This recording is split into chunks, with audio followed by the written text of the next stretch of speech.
एक प्यार का नगमा है, मौजों की रवानी है। आए ऋतुराज तो बिसार सब काज, कोई मीठी मीठी धुन गुनगुनाने लगी धरती। हंसा के जलवत जीवन को चेतन चाटा बदल गया। दादा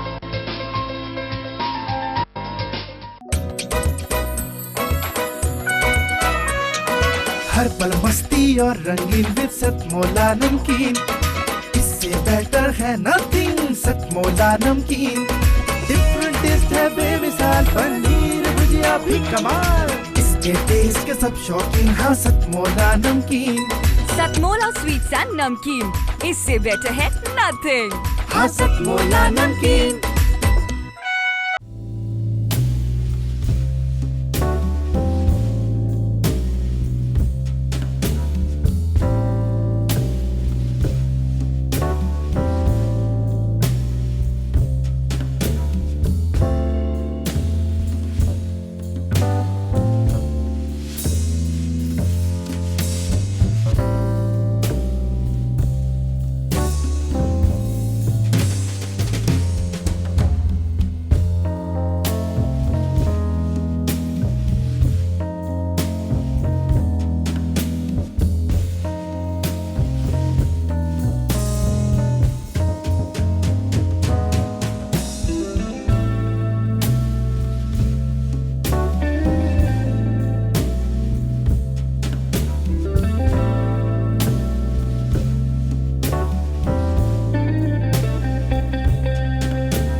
नमस्कार मित्रों, मैं भुवनेश सिंघल स्वागत करता हूं आपका सतमोला कवियों की चौपाल में।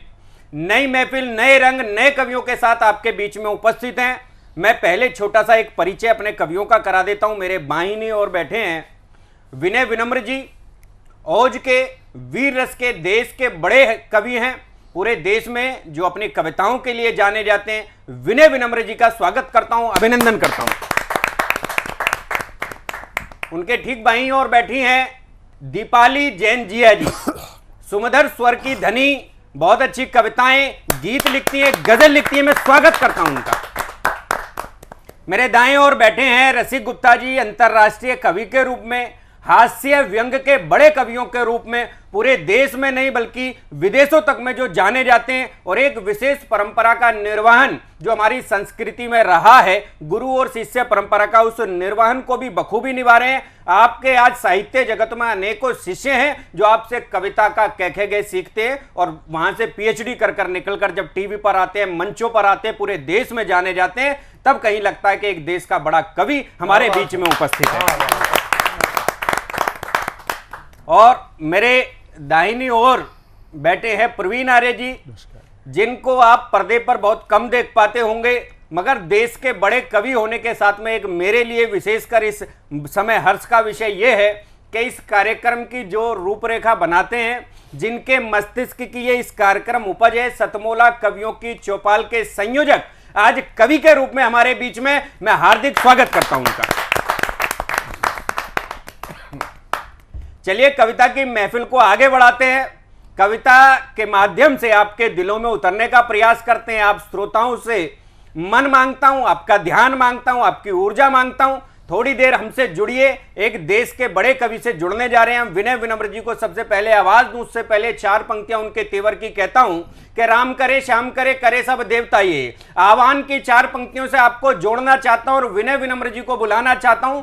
देश के बड़े कवि, ओज के सशक्त हस्ताक्षर, जो चुनिंदा देश में ओज के बड़े कवि गिने जाते हैं, उनमें से एक विनय विनम्र जी और 4 पंक्तियों से वातावरण को बनाता हूं और उनकी आमंत्रित करता हूं कि राम करे श्याम करे करे सब देवता। ये वर्तमान परिस्थितियां जो देश में चल रही है, विचारधाराओं की जो लड़ाई देश में चल रही है, उसको मद्देनजर रखते हुए 4 पंक्तियां कहता हूं कि राम करे श्याम करे करे सब देवता। ये मेरे इस देश का उद्धार कर दीजिए, देशद्रोही धर्मद्रोही ऐसे सब पापियों का मेरे प्रभु राम संहार कर दीजिए। और देश पे जो चोट करे और उनको सपोर्ट करे, देश पे जो चोट करे और उनको सपोर्ट करे, ऐसे मीर जाफरों पे वार कर दीजिए, ऐसे जे चंदों पे वार कर दीजिए और भारत में छांट छांट शत्रुओं का शीश काट अब के लड़ाई आर पार कर दीजिए। वाह भुवनेश भाई, वाह कमाल कर दिया, वाह। निश्चित रूप से लड़ाई आर पार होगी अगर देश का कवि, देश का नौजवान जागरूक होगा। एक जागरूक कवि को आमंत्रित करता हूं, आपकी जोरदार तालियां मिले विनय विनम्र जी। सतमोला कवियों के चौपाल के सभी श्रोताओं को प्रणाम करता हूं। मैं विनय विनम्र आप सबके समक्ष शब्द पुष्प लेकर उपस्थित हुआ हूं। भुवनेश सिंघल जी बहुत सुंदर संचालन कर रहे हैं और इन्होंने भगवान राम का ही आवाहन करते हुए कुछ पंक्तियां निवेदित किया है जी। तो मैं बात भी वहीं से प्रारंभ करना चाहता हूं। इस समय पूरा देश राममय है। देश ही नहीं बल्कि पूरे विश्व में जहां जहां भगवान राम के भक्त हैं वहां वातावरण राममय हुआ पड़ा है निश्चित रूप से। और इसमें हम कवियों की महत्वपूर्ण भूमिका भी रही है। हमने भगवान से निवेदन करते रहे हैं और वो सुन लिया गया।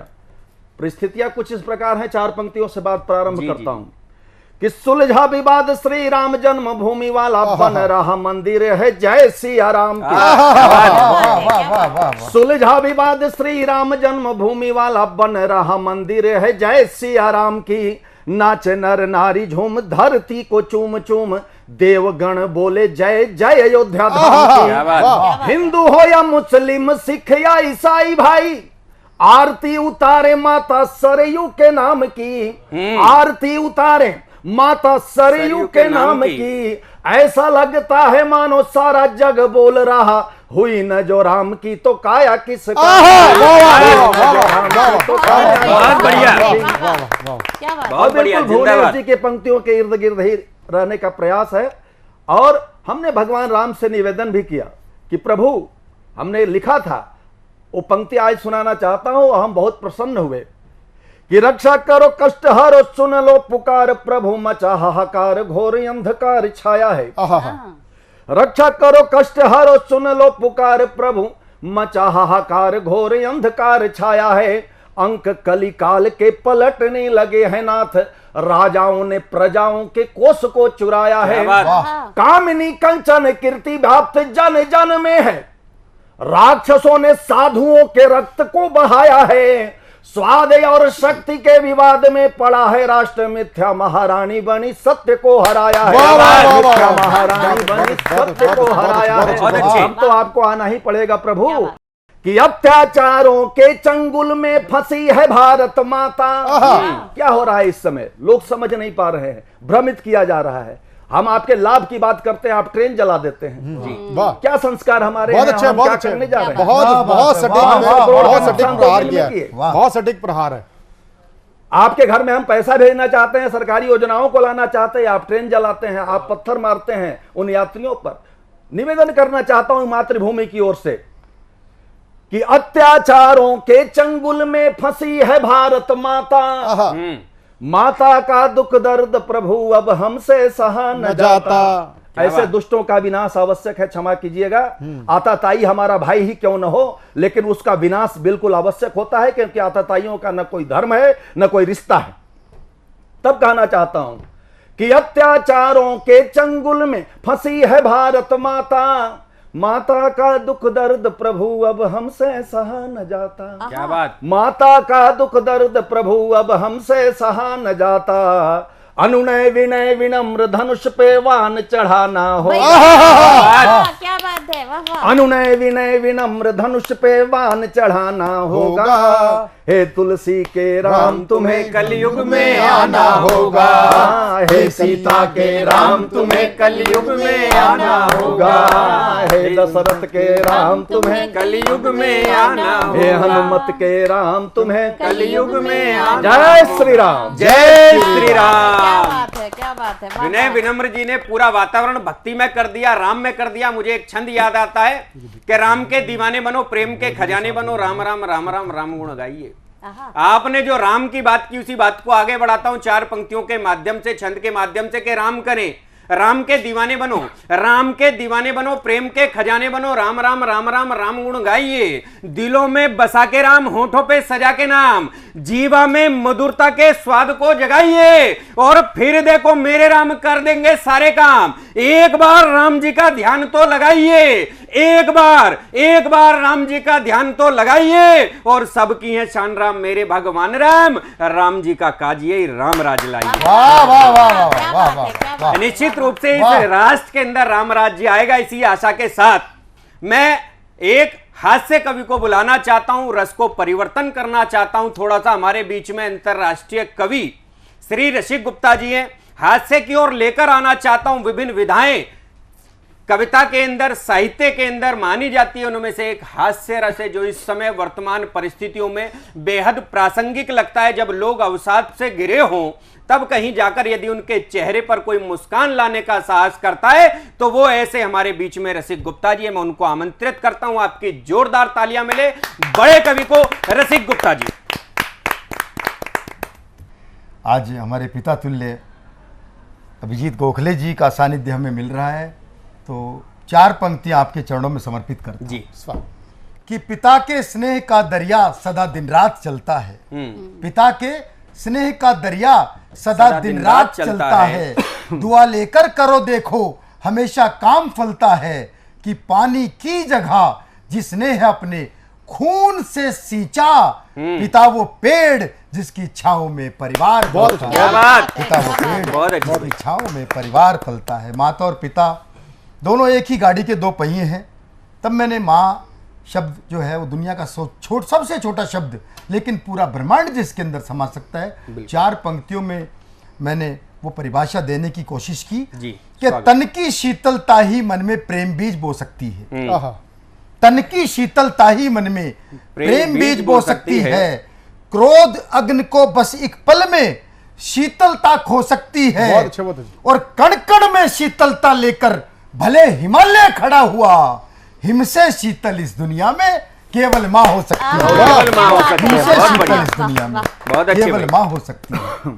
और एक परिभाषा मैंने देने का प्रयास किया कि शब्द शब्द मेरी कविता का उनका ही सम्मान करे। मैं उस मातृशक्ति को नमन करना चाहता हूं जो अपने पुत्र को 9 महीने गर्भ में रखने के बाद हमारी सीमाओं की रक्षा के लिए भेज देती है अपने पुत्र को। उनके लिए पढ़ना चाहता हूं कि शब्द शब्द मेरी कविता का उनका ही सम्मान करे, और स्वयं जनगणमन जिनके कर्मों का गुणगान करे, शीश झुकाऊं चरण पखारूं पहले हर उस माता के अपने वीर सपूतों को जो सीमा पर बलिदान करे। वाह, बहुत अच्छे, बहुत वीर अच्छे, सपूतों को बहुत अच्छे, बहुत सीमा अच्छे पर भाव। बलिदान करे।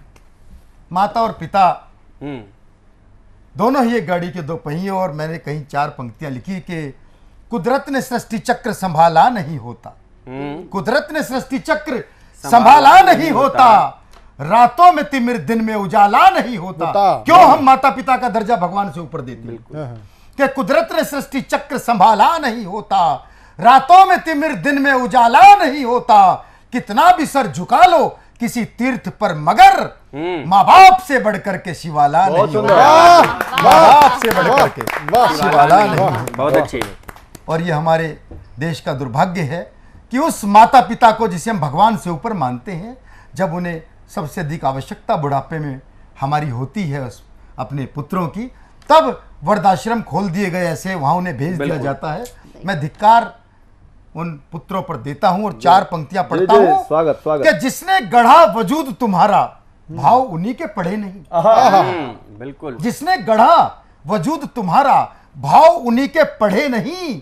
मात पिता भेजे वृद्धाश्रम, किंतु शर्म से गड़े नहीं। बहुत अच्छे, बहुत अच्छे। अरे ईश्वर में तो रखी आस्था, लेकिन वो ये भूल गए कि सृष्टि के निर्माता भी तो मात पिता से बड़े नहीं। बहुत अच्छे, बहुत अच्छे। के निर्माता भी तो बहुत सुंदर। मात पिता से बड़े नहीं। बहुत अच्छे। सृष्टि के निर्माता भी तो मात पिता से बड़े नहीं। और क्या बात। एक कविता मेरा मन है सुनाने का। हाँ, सुनाइए। इससे अच्छा प्लेटफॉर्म क्या हो मुझे नहीं सकता है? मिल सकता।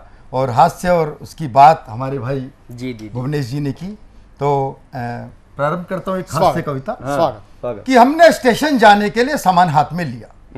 हमने स्टेशन जाने के लिए सामान हाथ में लिया, सड़क से 3 व्हीलर किया, लेकिन बहुत थोड़ी दूर जाते लगा झटका, सीएनजी खत्म, 3 व्हीलर रास्ते में अटका। वाह।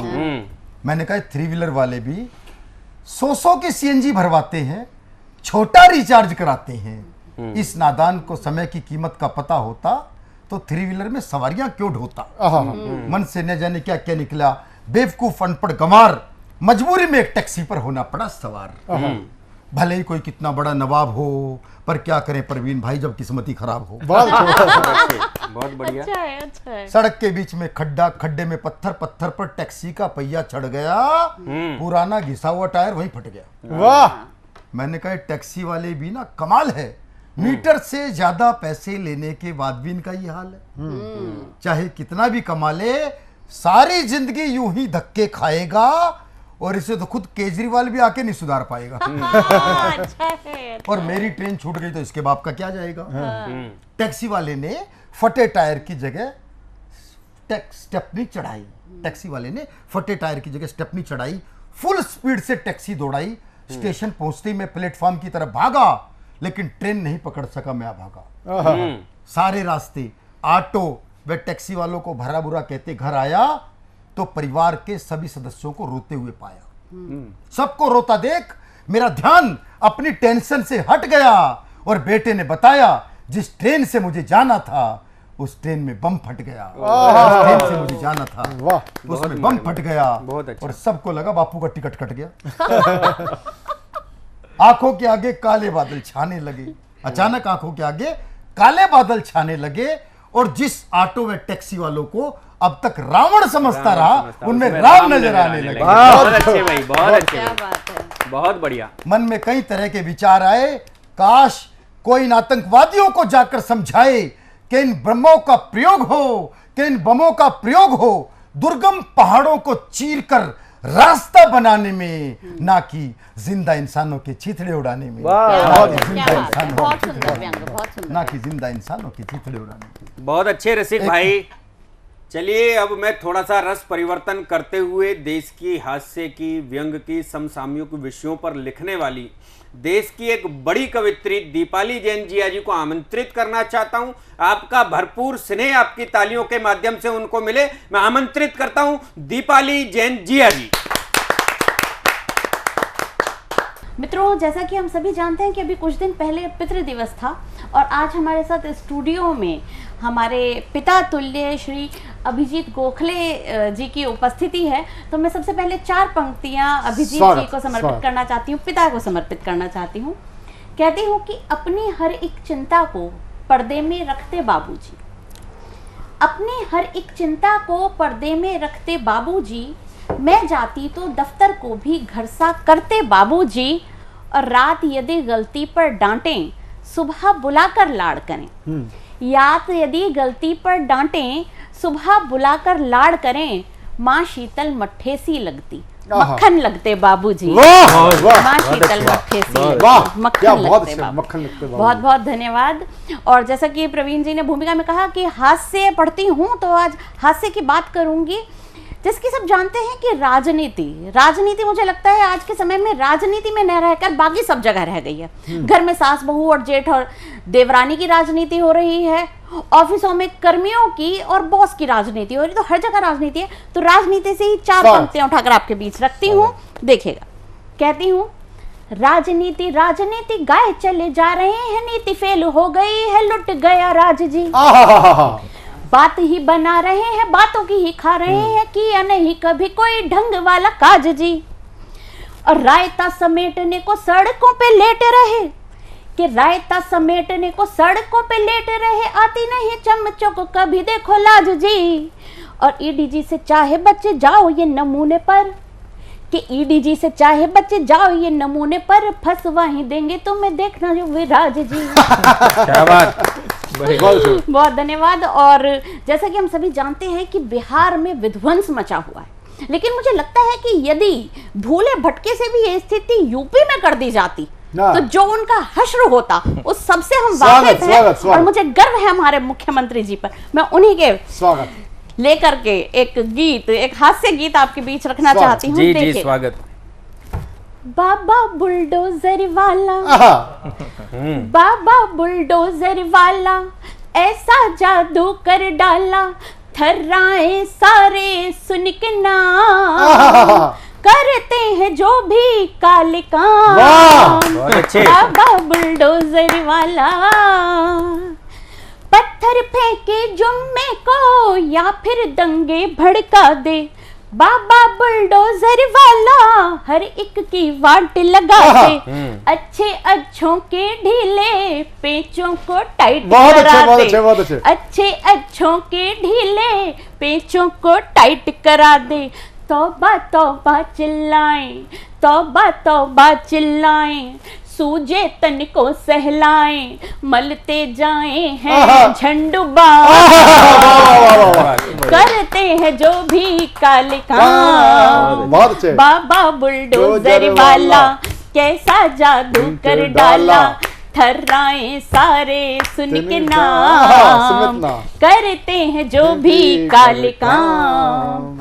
बहुत बहुत शुक्रिया, बहुत शुक्रिया, बहुत बहुत आभार आपका दीपाली जी। बहुत अच्छे विषय पर आज आपने यहाँ पर कविता रखी और मेरा मन है कि अब यहाँ से कुछ और बदलाव करते हुए एक ऐसे कवि तक पहुँचना चाहता हूँ जिसने इस सतमोला कवियों की चौपाल की पूरी रूपरेखा को अपने मस्तिष्क में उतारने के बाद धरातल पर लेकर आए, जो विगत 18 वर्षों से लगातार इसको चलाते हुए आज यौवनावस्था में लेकर आए।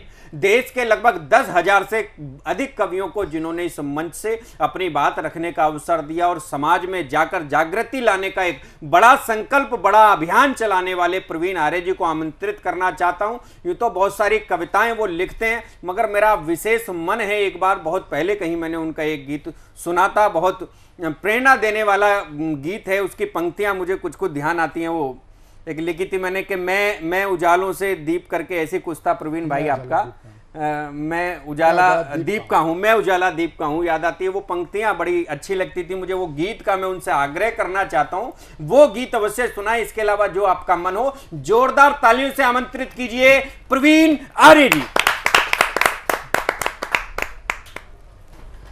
हास्य से बात चल रही थी और हास्य को अगर जी सीधा गीत पे आएंगे तो सीधी वो आत्महत्या ही कहलाएगी। इसलिए थोड़ा मेरा मन भी है कि थोड़ा सा हल्का सा मैं व्यंग के साथ में प्रारंभ करूं। और इस जो मैं पंक्तियां आपके सामने निवेदित कर रहा हूं, वो पंक्तियां जो विधा है वो सिंहावलोकन, बहुत अच्छी सिंहावलोकन के माध्यम से मैं कुछ पंक्तियां निवेदित करना चाहता हूं। और आज का परिवेश जो है, आज का जो परिवेश है, उस परिवेश में मैं आपके सामने देना चाहता हूँ। हास्य की बात अभी चल रही थी, दीपाली जैन जिया जी ने बड़ी हास्य की अपनी रचना रखी, बाबा बुलडोज़र पे बात की। और बाबा बुलडोज़र के बाद अगर मैं सीधा शहनाई बिस्मिल्लाह खां जी की बजाने लगूँ तो मतलब कहना कोई नहीं सुनेगा। इसलिए मुझे भी थोड़ा सा पटाखे फोड़ने पड़ेंगे और मैं सिंहावलोकन माध्यम से मैं आपके सामने प्रस्तुत करना चाहता हूँ कुछ पंक्तियाँ। नेता नेता का उल्टा है ताने, नेता नेता का उल्टा है ताने, ताने बाने ऐसे ताने, ताने बाने से बन नेता, नेता बनता सर्व चहेता, चहेता बन करता उद्घाटन, उद्घाटन कर देता भाषण, भाषण में होता आश्वासन, आश्वासन क्या देता धोखा, धोखा खाती जनता भोली, भोली जनता जब जब बोली, बोली को सुननारा देता, देता क्या बुद्धि हर लेता, लेता वोट नोट गल माला, माला डाले छेदी लाला, लाला करता जब घोटाले, घोटाले को नेता पाले, पाले पिस्टल डंडे पाले, पाले वो जो है व्यभिचारी, व्यभिचारी वह भ्रष्टाचारी, भ्रष्टाचारी से नाता, नाता काला धन दिलवाता, दिलवाता संसद में जाना, जाना सब पर फर्ज न जाना, जाना भाई सगा विदेशी, विदेशी कब है देश हितेशी, हितेशी राष्ट्र का डंडे खाता, खाता खाता ही मर जाता, जाता जाता भी कह जाता, जाता प्यारा देश संभालो, देश संभालो, इसे बचा लो, इसे बचा लो रे दीवानो, दीवानो कुछ तो पहचानो, पहचानो अपनी आज़ादी, आज़ादी की शान घटा दी आज़ादी छिन ना जाए, जाए जान भले ही जाए, जाए जान भले ही। क्या बात है, बहुत अच्छी। ये सिंहावलोकन एक ऐसी विधा होती है जो बहुत साहित्य में इसको बहुत कठिन विधा माना जाता है और इस पर लिखना निश्चित रूप से सफलता के सोपान पर चढ़ने जैसा होता है। मैं बहुत बहुत बधाई और साधुवाद देता हूं। तो ये मैं एक सीधा सीधा बिना किसी भूमिका के एक मैं गीत रखना चाहता हूं। स्वागत। कि आज हम किस प्रकार का जीवन जी रहे हैं, चाहे वो सामाजिक हो चाहे व्यवसायिक हो, तो उस समय कवि मन क्या कहता है, मैं उजाला दीप का हूं, क्या बात है, मैं उजाला दीप का हूँ, दीप बन तिल तिल जला हूँ, क्या बात, मैं उजाला दीप का हूँ, दीप बन तिल तिल जला हूँ, आंधियों की गोद में, आंधियों की गोद में अंधियार पी पी कर पला, क्या बात, बहुत अच्छी बात। मैं उजाला दीप का हूँ, रात भर यूं ही जलूंगा, एक नया सूरज उगाने, रात भर यूं ही जलूंगा, एक नया सूरज उगाने, बुझ गया तो फिर जलूंगा, क्या बात, बुझ गया तो फिर जलूंगा, बुझ गया तो फिर जलूंगा, पुनर्जन्मी सिलसिला हूँ, मैं उजाला दीप का हूँ। एक जीवन के लिए क्या यात्रा करनी चाहिए, तो अनंत काल यात्रा है, जब तक आपको मोक्ष ना मिले। मैं उजाला दीप का हूँ। सतमोला कवियों की चौपाल मेरे पिताजी का स्वप्न था और उन्होंने देहदान किया। देहदान उन्होंने किया तो मेरी माताजी ने भी उसी परंपरा का निर्वहन किया और आज हमारा पूरा समस्त परिवार देहदानी है, देहदानी का संकल्प बहुत बढ़िया है। तो पिताजी ने हमें क्या उन्होंने प्रेरणा दी, मैं रहूं, क्योंकि एक देहदान से आप कितने लोगों की आप जीवन में आप उजाला भर सकते हो। ये बड़ा एक अलग कंसेप्ट है, कभी इस पेशे पे बाद में बात करेंगे। मैं रहूं या ना रहूं पर रोशनी जिंदा रहेगी, क्या बात है, मैं रहूं या ना रहूं पर रोशनी जिंदा रहेगी, जगमगाए दीप अगणित, जगमगाए दीप अगणित, दीप माला बन चला, मैं उजाला दीप का हूँ, दीप बन तिल तिल जला हूँ, आंधियों की गोद में आंधियार पी पी कर पला हूं, मैं उजाला दीप का। बहुत अच्छे भाई, बहुत अच्छे, बहुत बढ़िया प्रवीण भाई। मैं उजाला दीप का हूं निश्चित रूप से प्रेरणादायी गीत और आने वाली पीढ़ी के लिए प्रेरणा देने का सबब बनेगा। बहुत बहुत साधुवाद देता हूं, इसके लिए आपको बहुत बहुत बधाई देता हूं। प्रवीण जी के इस प्रेरणामयी गीत के बाद समय हो चला एक छोटे से कमर्शियल ब्रेक का। मैं लेता हूं एक छोटा सा कमर्शियल ब्रेक। तब तक आप सतमोला की इन खट्टी मीठी गोलियों का चटकारा लीजिए। मिलते हैं एक छोटे से विराम के बाद। सीएम साहब, हमारे 30 विधायक अपोजिशन पार्टी में चले गए। अब आप सीएम नहीं रहे।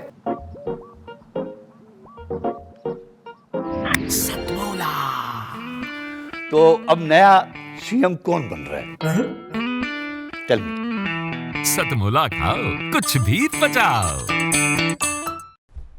मिलते हैं एक और कवि से, सुनते हैं एक और कवि को। मेरे दाहिनी ओर बैठे हैं डॉक्टर जयप्रकाश मिश्रा जी, जो दिल्ली एनसीआर के गाजियाबाद से हमारे मध्य में आते हैं। हास्य और व्यंग की बहुत अच्छी कविताएं लिखते हैं और एक सुखद संयोग इनकी एक पुस्तक है सुर हमारी चेतना की। और संयोग है कि मेरे सामने ये पुस्तक इस समय रखी हुई है। ये मैं पुस्तक आपको दिखाना चाहता हूँ। इसमें इनकी हास्य व्यंग की रचनाओं का एक संग्रह जो इस वर्तमान पीढ़ी के युवाओं को पढ़नी चाहिए। गाजियाबाद के हमारे डॉक्टर जयप्रकाश मिश्रा जी एक ऐसे कवि हैं जिनको आज का युवा जितना पढ़ेगा निश्चित रूप से उस पर शब्दों का अथाह भंडार एकत्रित होता चला जाएगा और वह सहायक सिद्ध होगा आने वाली पीढ़ी को अच्छा साहित्य देने के लिए, अच्छी कविताएं देने के लिए। मैं आमंत्रित करना चाहता हूं डॉक्टर जयप्रकाश मिश्रा जी को। आपकी तालियां मिले इस देश के लाडले कवि को, डॉक्टर जयप्रकाश मिश्रा जी। नमस्कार भाइयों, सतमोला कवियों की चौपाल में मैं आप सभी का अभिनंदन करता हूं, बहुत बहुत स्वागत करता हूं। आजकल एक विषय बड़ा चर्चा में है कि बाबा बुलडोजर वाले कहां से पैदा हो गए, इतने मकान क्यों तोड़ते हैं। जबकि उसमें रहस्य क्या है, एक हास्य व्यंग्य का कवि क्या कहना चाहता है। स्वागत। वो यूं ही नहीं तोड़ते हैं, जो मांगोगे वही आपको देंगे। आपने पत्थर फेंके, आपके लिए पत्थर देंगे। देख रहे हैं तुमको बाहर, छाया कोहरा घना नहीं है। देख रहे हैं तुमको बाहर, छाया कोहरा घना नहीं है। एक तरफा है बार तुम्हारे, युद्ध अभी तक थना नहीं है। क्या बात, क्या बात है। एक तरफा है बार तुम्हारे, युद्ध अभी तक थना नहीं है।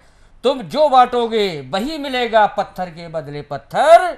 अपने खंडर घर के फेंको, पत्थर कोई मना नहीं है। क्या बात, बहुत अच्छे। और आजकल मित्र देखा जाता है उम्र जहाँ 40 के पार होती है, थोड़ा सा पेट आगे के लिए निकलता है तो बड़ी समस्याएं पैदा हो जाती है। उस पर छोटा सा व्यंग आप देखिएगा। तोंद हुई है जब से भारी, बीपी शुगर लिमिट से ज्यादा। क्या बात। तोंद हुई है जब से भारी, बीपी शुगर लिमिट से ज्यादा।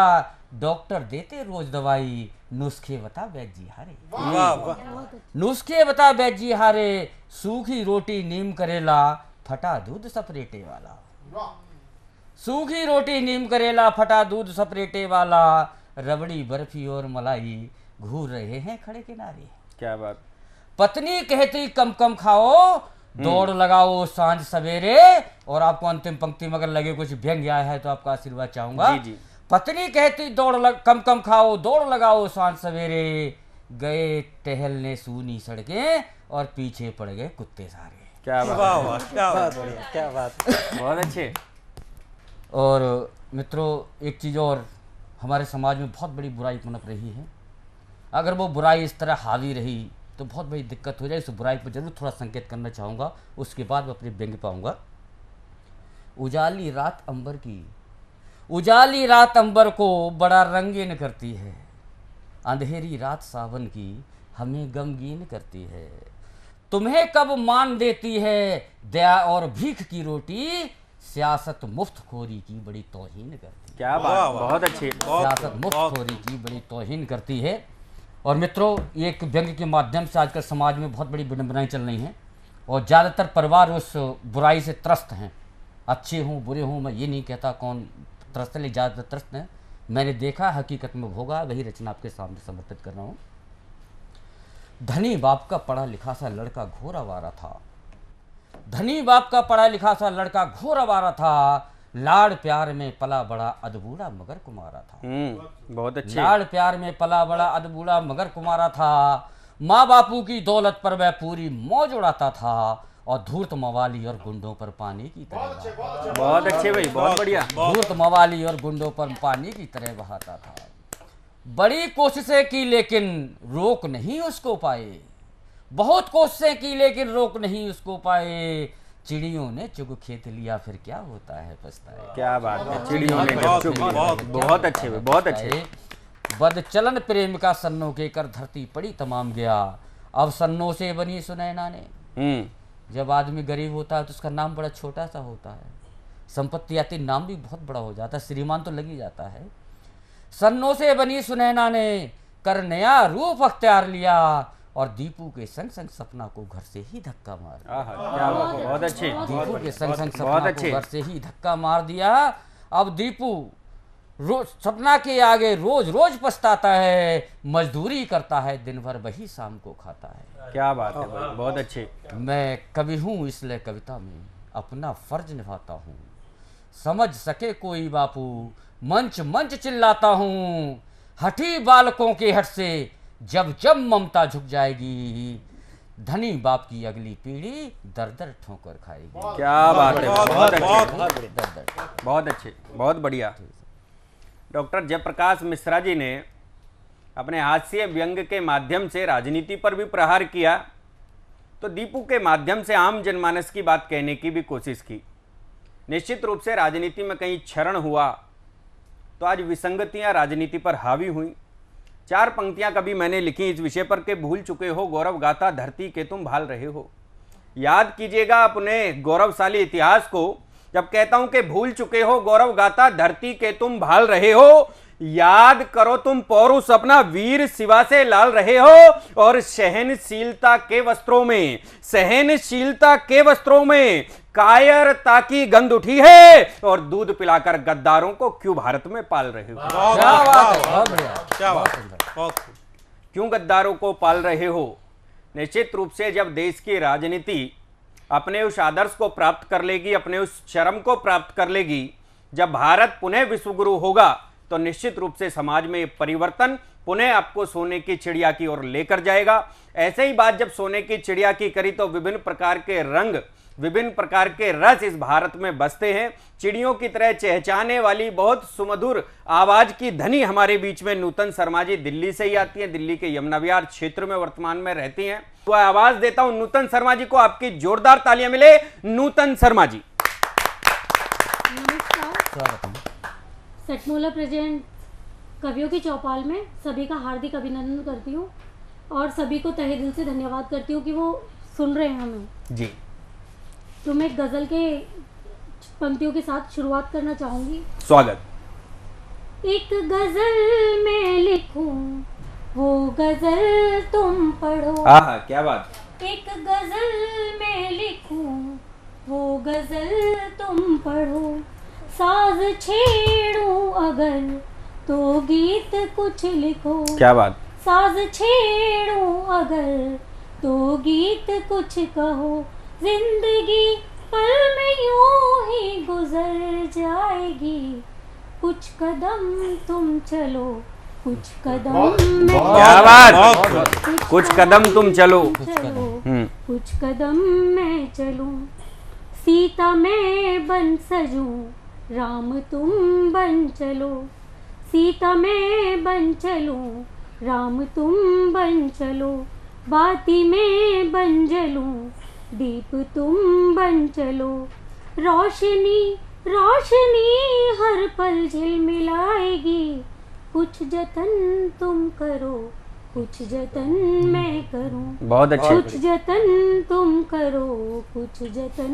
मैं करूं, कुछ कदम तुम चलो, कुछ कदम मैं चलूं, श्याम बन जाओ तुम और मैं बंसी बनूं, श्याम बन जाओ तुम और मैं बंसी बनूं, धुन बजाओ कोई संगीत मैं बनूं, मिलके कोई गजल यूं ही बन जाएगी। बहुत खूब। मिलके कोई गजल यूं ही बन जाएगी, शेर तुम कुछ लिखो, बंद मैं कुछ लिखो। क्या बात।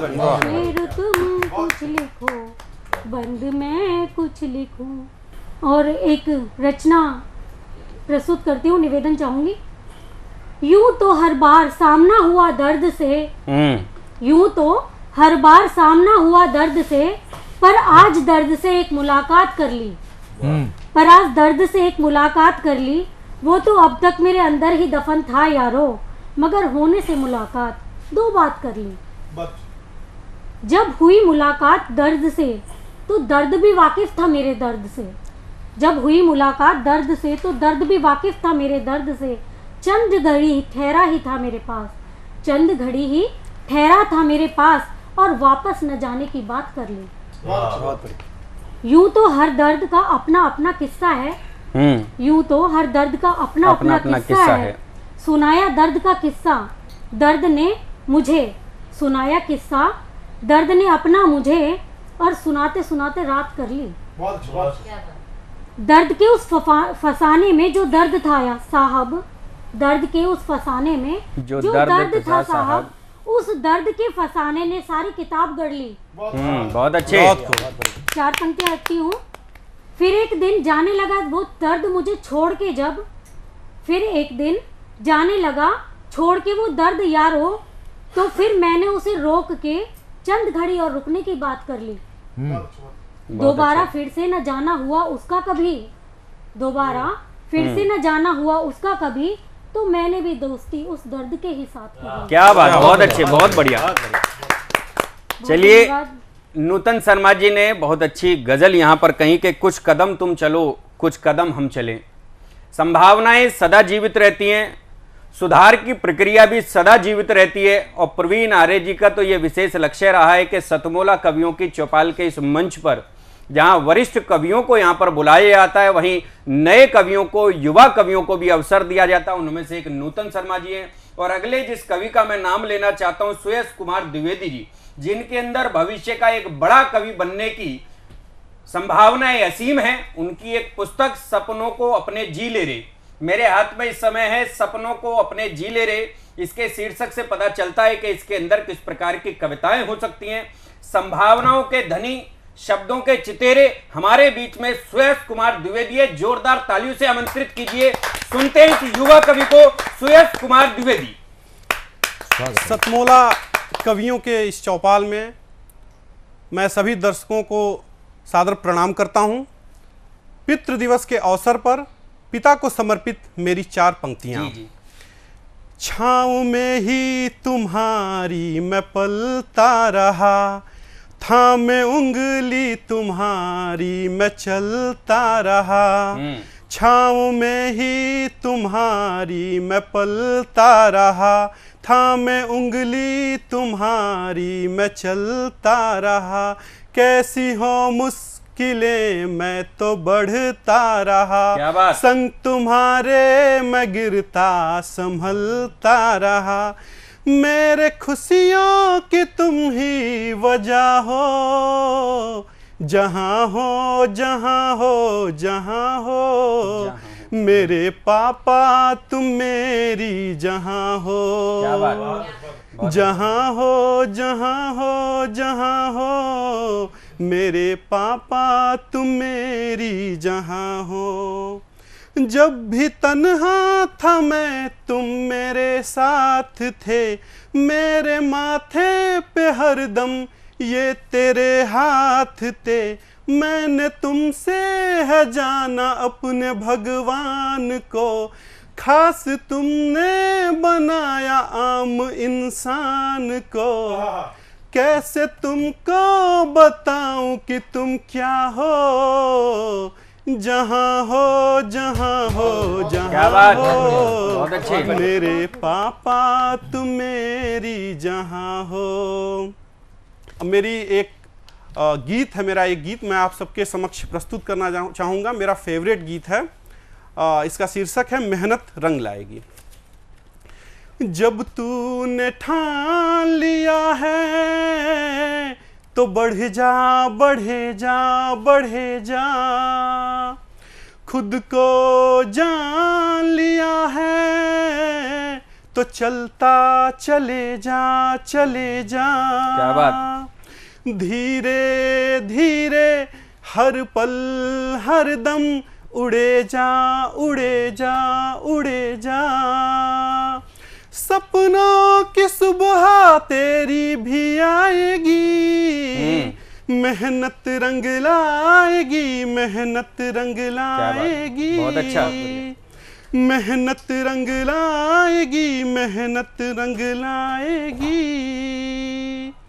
जो भी शिखर पर पहुंचा अभी तक रुकना न जाना उसने कभी भी।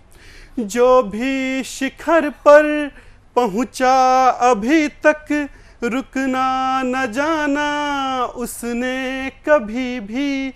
रखता वो खुद को नशे की नदी में, सपनों की मंजिल ही उसकी नदी थी। सपनों को अपने जिए जा,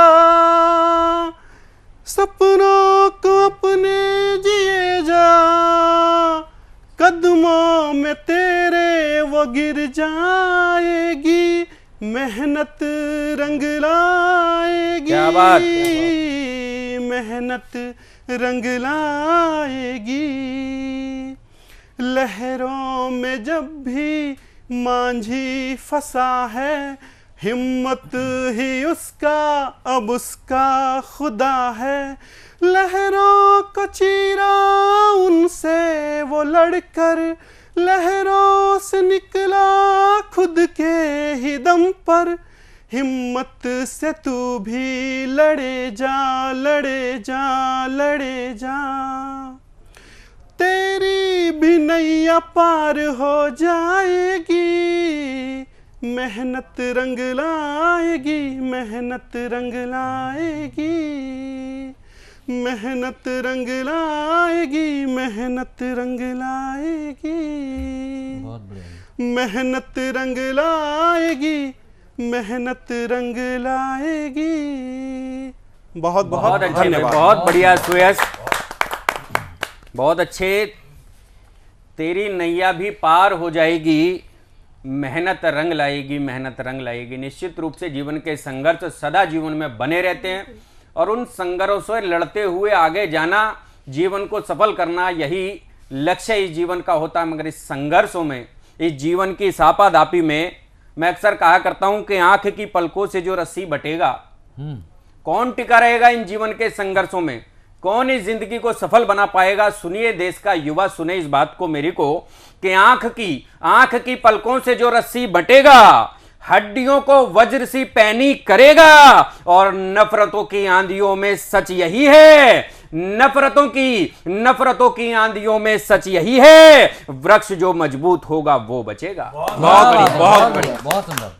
वृक्ष जो मजबूत होगा वो बचेगा और केवल इस समाज में वही सरवाइव कर पाएगा जो जीवन के इन संघर्षों से हार न मानकर आगे बढ़ता जाएगा। और सुयश ने बहुत अच्छी बात कही कि जीवन में मेहनत रंग लाती है, हमेशा मेहनत रंग लाएगी। एक अगले कवि की ओर चलना चाहता हूं। राजस्थान के अजमेर से आए श्री राजेंद्र जाट जी, जो सामाजिक विसंगतियों पर लिखते हैं, सामाजिक बुराइयों पर लिखते हैं। मैं उनको आवाज देना चाहता हूं। आपके जोरदार तालियां मिले इस कवि को, राजेंद्र जाट जी। नमस्कार। सतमोला कवियों की चौपाल के मंच पर विराजित सभी वरिष्ठ कविजनों को मेरा हृदय से नमस्कार। नमस्कार। सभी श्रोतागणों को भी मेरा नमस्कार। मेरा मानना है कि कविता स्वयं को जानने का स्वयं को जानने और पहचानने का एक माध्यम है। इसके माध्यम से हम समाज को नई दिशा और दशा प्रदान कर सकते हैं। दोस्तों, आज मैं आपके सामने एक कविता प्रस्तुत कर रहा हूं जिसका शीर्षक है मृत्यु भोज। क्या बात, बिल्कुल नया विषय, बिल्कुल बहुत बढ़िया। विपदा आन पड़ी भारी, विपदा आन पड़ी भारी, रुदन से हिलती घर की दीवारें सारी। बहुत अच्छे। विपदा आन पड़ी भारी, रुदन से हिलती घर की दीवारें सारी। टूटी चूड़ी रूठी कलाई, टूटी चूड़ी रूठी कलाई, झुके कंधे और मुरझाए चेहरे। कर रहे मृत्युभोज की तैयारी, कर रहे मृत्युभोज की तैयारी। शोकाकुल हैं परिजन सारे, शोकाकुल हैं परिजन सारे, बिलख रहे बच्चे प्यारे। शोकाकुल हैं परिजन सारे, बिलख रहे बच्चे प्यारे। खाने को घर में अन्न का दाना नहीं, खाने को घर में अन्न का दाना नहीं। जीवन का कोई ठिकाना नहीं, फिर भी देखो मृत्युभोज की हो रही तैयारी। क्या बात। फिर भी देखो मृत्युभोज की हो रही तैयारी।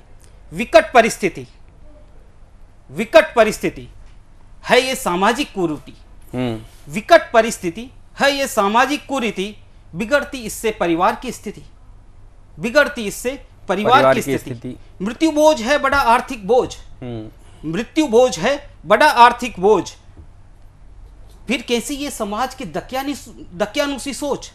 क्या बात। होना था इसका बहिष्कार, होना था इसका बहिष्कार, पर मिल रहा यहाँ पुरस्कार। होना था इसका बहिष्कार, पर मिल रहा यहाँ इसको पुरस्कार। क्यों समझ नहीं आता समाज के इन ठेकेदारों को, क्यों समझ नहीं आता समाज के इन ठेकेदारों को, क्यों समझ नहीं आता परिवार के जागीरदारों को। हो सकता था बच्चों का भविष्य सुरक्षित, हो सकता था परिवार भी रक्षित, परंतु निर्लजता देखो इनकी, आडंबर अब भी है जारी, मृत्यु भोज की हो रही तैयारी। क्या बात है। मृत्यु भोज की हो रही तैयारी। मैं युवाओं से एक अपील करता हूं साथ में अपनी कविता के माध्यम से। मेरी अगली 4 पंक्तियां प्रस्तुत हैं। जी जी। युवा को जागना होगा, युवा को जागना होगा, विरोध इसका करना होगा। युवा को जागना होगा, विरोध इसका करना होगा। समाज से जवाब ये मांगना होगा, समाज से जवाब ये मानना होगा। क्यों करूं मैं मृत्यु भोज की तैयारी, क्यों करूं मैं मृत्यु भोज की तैयारी। परिजन मैंने खोया है, परिजन मैंने खोया है, दुख मैंने ढोया है, और तुम्हें दिखती बस मृत्यु भोज की तैयारी, और तुम्हें दिखती बस मृत्यु भोज की तैयारी। बहुत हुआ आडंबर ये, बहुत हुआ आडंबर ये, नहीं करता मृत्यु भोज की तैयारी, नहीं करता मृत्यु भोज की तैयारी। बहुत बढ़िया। राजेंद्र जाट जी ने जो विसंगति पर प्रहार किया है, मृत्यु बोझ आर्थिक बोझ, निश्चित रूप से सनातन संस्कृति रही है कि बदलते दौर के कारण जो परंपराएं, जो संस्कृति बदलाव हुई, उसको सदैव उसने स्वीकारा और उसमें परिवर्तन किया। आज एक नया बिंदु राजेंद्र जाट जी ने दिया कि जो मृत्यु बोझ है ये कहीं ना कहीं शायद किसी गरीब के जीवन में बोझ है। परिवर्तन समय मांगता है और सनातन संस्कृति इसको स्वीकार करती है। सनातन संस्कृति इस भी समस्या को हल कोई ना कोई ढूंढेगी। सामाजिक विसंगतियों पर इस प्रकार से प्रहार कवियों के माध्यम से होते रहे, निश्चित रूप से देश के उज्जवल भविष्य के लिए सार्थक पहल दिखाई दी। एक और हमारा सेगमेंट यहां पर होता है मित्रों, एक महत्वपूर्ण सेगमेंट होता है जिसको हम वीडियो सेगमेंट का नाम देते हैं। वीडियो सेगमेंट में आज हमारे बीच नाइजीरिया से, देश से बाहर, विदेश की धरती से, नाइजीरिया से शशि महाजन जी अपने अश्वत्थामा की अभिशप्त कथा के नाम से एक कथा, एक कहानी हमारे बीच में लेकर आई है। मैं चाहता हूं नाइजीरिया की शशि महाजन जी का आप हार्दिक स्वागत करें, अभिनंदन करें। शशि महाजन जी। महान पुस्तकों की एक विशेषता यह भी होती है कि उसके पात्रों से आने वाले अनेक युग अपने आप को जोड़ पाते हैं। उसके संदर्भों से वो अपने समय को समझ पाते हैं, अपने समय की समस्याओं का समाधान ढूंढ पाते हैं। महाभारत निस्संदेह एक ऐसी ही पुस्तक है। इस बात का मैं और अधिक स्पष्टीकरण अपनी एक छोटी सी कविता के द्वारा करना चाहती हूँ। अश्वत्थामा सा अभिशप्त किया है भविष्य को, अश्वत्थामा सा अभिशप्त किया है भविष्य को मेरे युग के नेताओं ने। इनको श्रापित कौन करेगा केशव, कब जागेगा जनमानस का सोया मन। महाभारत का युद्ध 18 दिन चला। 18वें दिन अश्वत्थामा ने अपने ब्रह्मास्त्र की दिशा उत्तरा के गर्भ की ओर मोड़ दी ताकि उसका गर्भपात हो जाए और कौरवों और पांडवों के वंश का समूल नाश हो जाए, अर्थात उनका कोई भविष्य न रहे। और यदि देखें तो आज हमारे नेता जब पर्यावरण की उपेक्षा करते हैं, जीवन मूल्यों की उपेक्षा करते हैं, तो हमारे सामने यह प्रश्न उठता है कि हमारा भविष्य क्या होगा, कि हमारे बच्चों का भविष्य कैसा होगा। आज से 50 साल बाद, 30 साल बाद, भूल जाइए 100 साल बाद, हमारे बच्चे कैसे जिएंगे। तो एक छोटा सा संदर्भ देने के कारण ये बात आसानी से ही स्पष्ट हो जाती है। इसी बात को आगे बढ़ाते हुए मैं अपनी एक कविता प्रस्तुत कर रही हूँ। 19वां दिन। जब अश्वत्थामा ने ब्रह्मास्त्र उत्तरा के गर्भ की ओर किया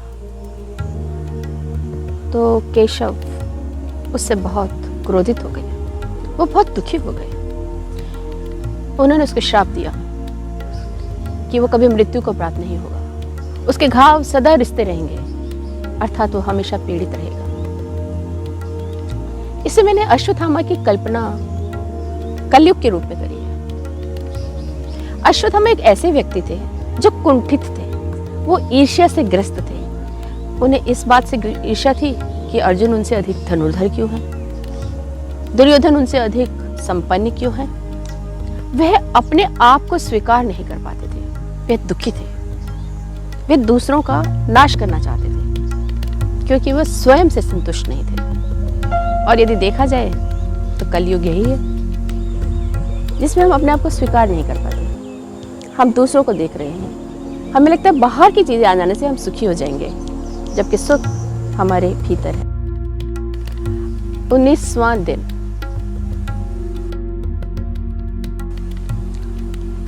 सूर्योदय की बेला में पेड़ के नीचे सुस्ताते कृष्ण अर्जुन अधमुदी आंखों से देख रहे थे जाते हुए अश्वत्थामा को कि यकायक कृष्ण ने कहा, देखो पार्थ, वह कलयुग जा रहा है।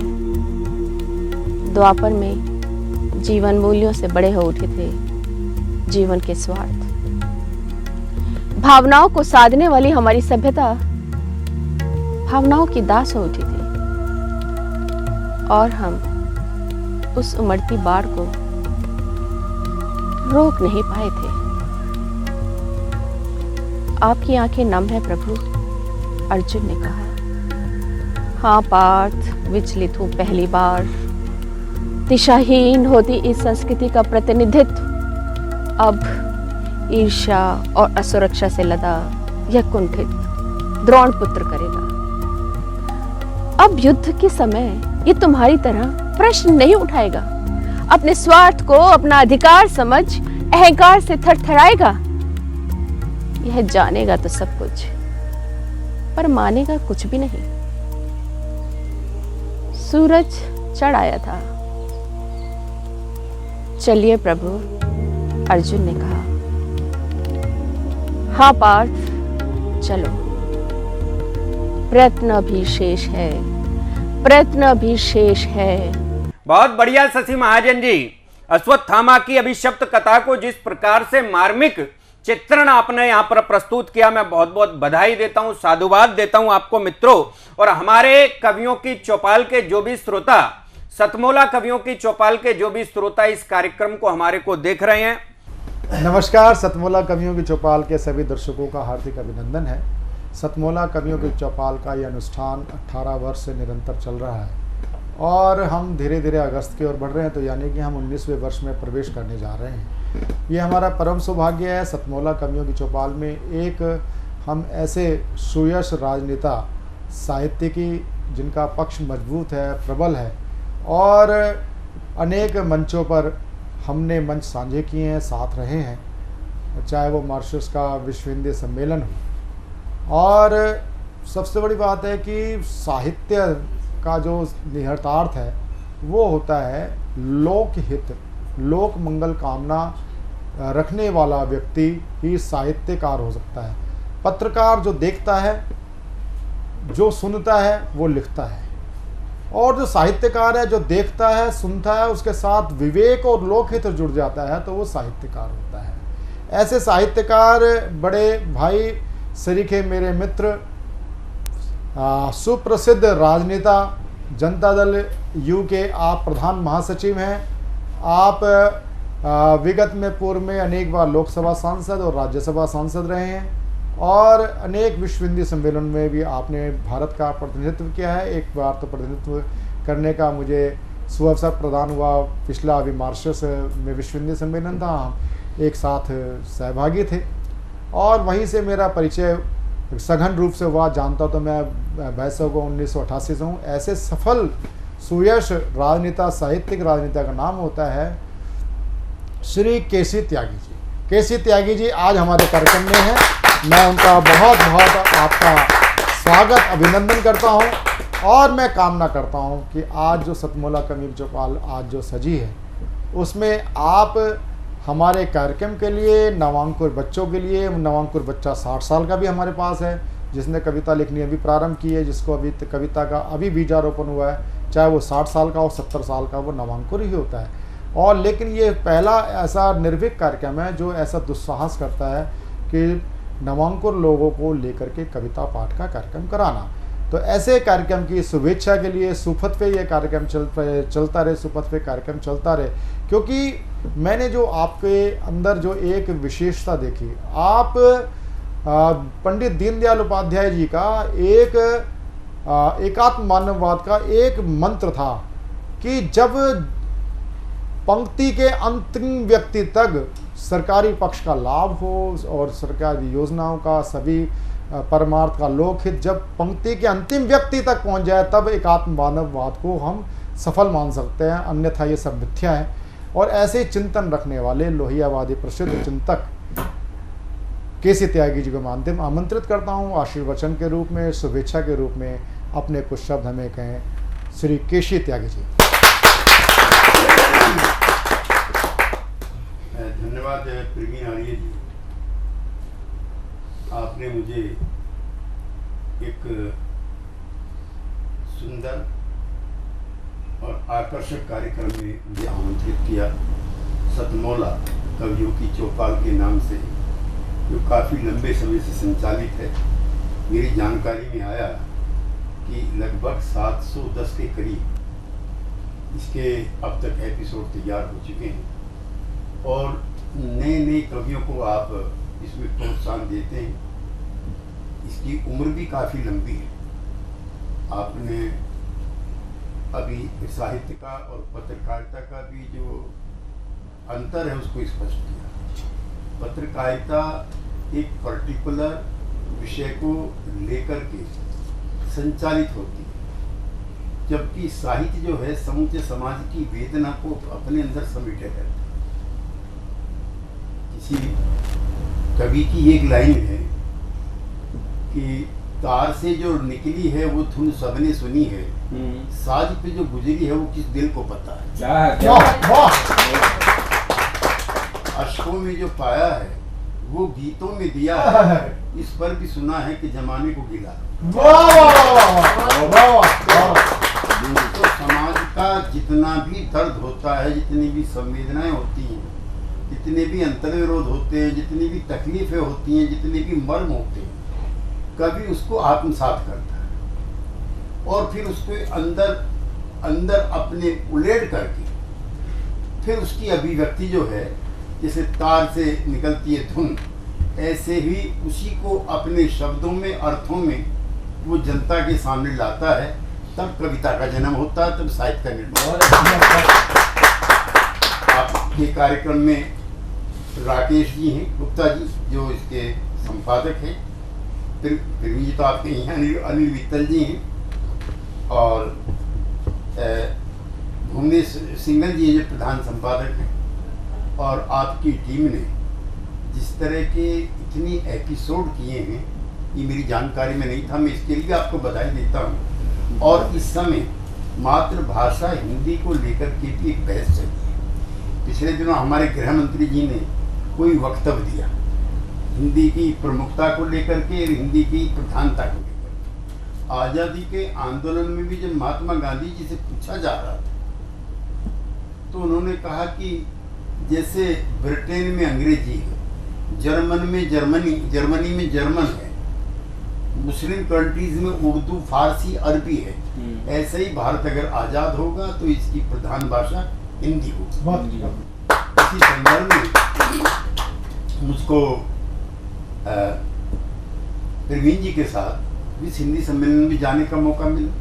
सुषमा जी के विदेश मंत्री रहते हुए भोपाल में जो अंतर्राष्ट्रीय सम्मेलन हुआ था उसमें भी जाने का मौका मिला।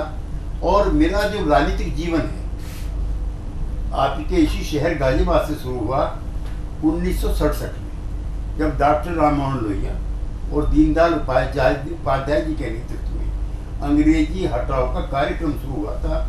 मेरा पहला राजनीतिक जो कार्यक्रम अंग्रेजी हटाओ, नारा था अंग्रेजी में काम ना होगा, फिर से देश गुलाम ना होगा। इस नारे के साथ हम राजनीतिक जीवन में आए थे और देश के जो यशस्वी प्रधानमंत्री रहे अटल बिहारी वाजपेयी जी, उन्होंने हमारे लिए गर्व की बात कि जब वो यूएन में पहली बार गए तो उन्होंने अपना सबसे पहला भाषण हिंदी में दिया था। उनको भी मैं आज के दिन स्मरण करना चाहता हूँ। और मैं सुषमा जी को इस अवसर पर श्रद्धांजलि नहीं दी तो कंजूसी होगी, चूँकि उनके प्रयास थे कि संयुक्त राष्ट्र के अंदर जो भाषाएं बोली जाती हैं उसमें हिंदी भी शामिल होनी चाहिए। पिछले सप्ताह हिंदी शामिल होगी, ये उनके लिए बहुत बढ़िया।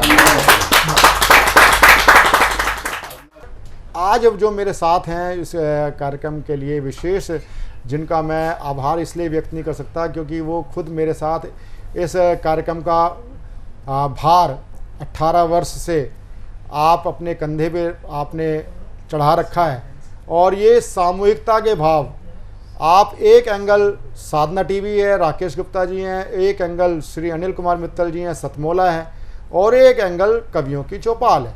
आज अगर क्या नाम हम सोचें सतमोला अलग चल सकता है कार्यक्रम कविता के साहित्य में, या कवियों की चौपाल अलग चल सकता है, तो ये असंभव है बिल्कुल। और ये एक ऐसा एक ईश्वर प्रदत्त गठबंधन हो चुका है तीनों का। सतमोला कवियों की चौपाल, चाहे भाई साहब दशहरे पे इतना बड़ा कार्यक्रम करते हैं, कम से कम 10-15 लाख का बजट का कार्यक्रम अकेले आप रामलीला में, बालाजी रामलीला में आप करते आ रहे हैं। कोरोना काल के बीच में बेशक ना हुआ हो, तो वो सतमोला कवियों की चौपाल का कवि सम्मेलन हो, और चाहे 2004 15 अगस्त 2004 के प्रारंभ के 4 एपिसोड हों, उसकी ये अनवरत यात्रा किस प्रकार चल रही है, मैं उसके लिए श्री अनिल मित्तल जी हमारे इस कार्यक्रम के अगर मैं कहूँ तो अभिभावक हैं। अभिभावक के नाते मैं श्री अनिल मित्तल जी को मैं सादर आमंत्रित करता हूं कि वह अपना आशीर्वाद सतमोला कवियों की चौपाल के नवांकुरों को दें। श्री अनिल मित्तल जी।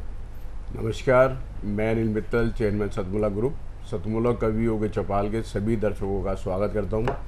और आज मुझे बहुत खुशी है कि सतमोला कवियों के चौपाल में दिल्ली सभा विधानसभा के अध्यक्ष श्री रामनिवास गोयल जी, जो मेरे बड़े भाई की तरह हैं, मेरे पिता तुल्य हैं, उनका मेरे को सानिध्य प्राप्त हुआ, उनका आशीर्वाद प्राप्त हुआ, तो मुझे बड़ा खुशी है। और मैं चाहूँगा कि आगे भी वो ऐसे हमें अपना आशीर्वाद बनाए रखें हमारे पे। और मुझे एक विश्वास नहीं होता, एक सपने की तरह लगता है कि 18 साल पहले जब प्रवीण जी मेरे पर आए कि मैं किसको कवियों का एक प्रोग्राम करना चाहता हूँ, तो मैंने सोचा यार ऐसे ही थोड़े टाइम के लिए ये अपना टाइम पास करना चाहते हैं, तो मैंने इनको हाँ कर दी। मैंने कहा चलिए आप करिए, और हम लोगों ने साधना टीवी पे इसका सफ़र शुरू करा, और आज 18 साल हो गए लगातार करते हुए। तो मुझे इतना अच्छा लग रहा है इसके जुड़कर, इनके साथ सदियों के सतमोला कवियों के चौपाल में मुझे मौका मिला इसके थ्रू। आज कवियों की जो कवि वर्ग है हमारा, ऐसा बुद्धिजीवी वर्ग है कि ये अगर हम इसको प्रोत्साहन नहीं देंगे तो धीरे धीरे ये लुप्त होता जाएगा। तो आज ये संस्कृति को उसको बचाने के लिए अगर सतमोला परिवार इसके साथ जुड़ा हुआ है तो बड़े एक सौभाग्य की बात है, और मैं हमेशा इसके साथ जुड़ा रहूँगा। और प्रवीण जी और मेरा साथ जैसे चल रहा है, मैं कहूँगा ज़िंदगी भर ये प्रोग्राम जब तक भी चलाएं वो चलता रहे, और सतमोला परिवार इसमें हमेशा जुड़ा रहेगा। धन्यवाद। ये प्रवीण आर्य जी का एक ऐसा अभियान जिसमें वो बड़े वरिष्ठ कवियों की उपस्थिति में नए युवाओं को, नई कविता को यहाँ पर मंच देने का कार्य करते हैं, मंच देने की पहल करते हैं। आपको नीचे टीवी के स्क्रॉल पर एक नंबर दिखाई दे रहा होगा 9711182183। यदि आपके अंदर भी इस कविता की संभावनाएं, यदि आपके भीतर भी कविता हिलोर मारती है, तो आपके लिए यह उचित मंच है। नीचे स्क्रॉल पर चल रहे इस नंबर पर संपर्क कीजिएगा 9711182183। आपको अवसर अवश्य मिलेगा। यहीं पर विदा लेते हैं सतमोला कवियों की चौपाल के फिर किसी एपिसोड पर। आपसे अभिनंदन, स्वागत करते हैं। सतमोला कवियों की चौपाल के फिर अन्य एपिसोड में आपसे भेंट होगी। तब तक के लिए जय हिंद। जय हिंद। जय हिंद।